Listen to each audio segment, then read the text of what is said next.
Hi everyone! Welcome to this quick guide. Today, we are tackling a very common and often confusing error message: root element is missing. Don't worry, it sounds scarier than it is. We will break down what this message means and, more importantly, how you can fix it. This error usually pops up when your program expects to read structured data, like an XML file, a JSON object, or even an HTML document. The root element is simply the very first, top-level container in that data structure. Think of it as the main box that holds everything else inside.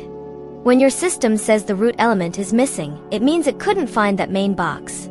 The data it received was either empty, incomplete, or completely malformed right from the start. It's like trying to open a present, but the gift box itself isn't there, or it's just a pile of crumpled paper. So, why does this happen? There are several common scenarios. First, you might be making an API call and the server sends back an empty response, or a response that isn't properly formatted JSON or XML. Second, you could be trying to read a configuration file, but the file is empty, corrupted, or has incorrect syntax at the very beginning. Third, network issues can cause this. A file download might get cut off halfway, leaving you with an incomplete or empty file. Your code then tries to parse this incomplete data and fails immediately. Another common reason is a simple programming mistake. Maybe your code is pointing to the wrong file path, or it's trying to parse a variable that currently holds an empty string instead of actual data. Now, let's talk about how to fix it. The first step is always to check your source data. Is the file actually there? Is it empty? Open it with a text editor. Look at the very first few lines.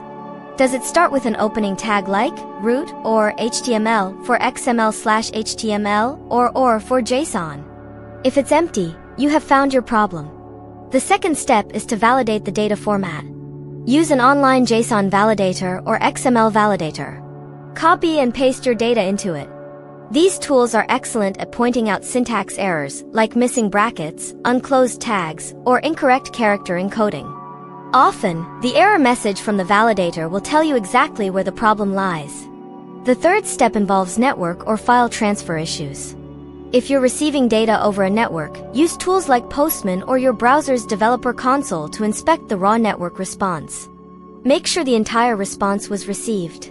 If you're dealing with local files, verify that the file was written completely and correctly. Sometimes, file permissions can also prevent a file from being fully read, leading to an empty or partial read. Finally, review your code logic. Is your code correctly handling potential empty responses or missing files? Are you passing the correct variable or file path to your parsing function? Adding simple checks for null or empty strings before attempting to parse can prevent this error. Always ensure your code has proper error handling. This means catching exceptions that might occur during parsing and logging them. This way, you get more specific information than just root element is missing. To prevent this in the future, always validate inputs, use robust parsing libraries, and implement thorough error logging. Thank you so much for watching. I hope this explanation helps you understand and resolve the root element is missing error. If you found this video helpful, please give it a thumbs up.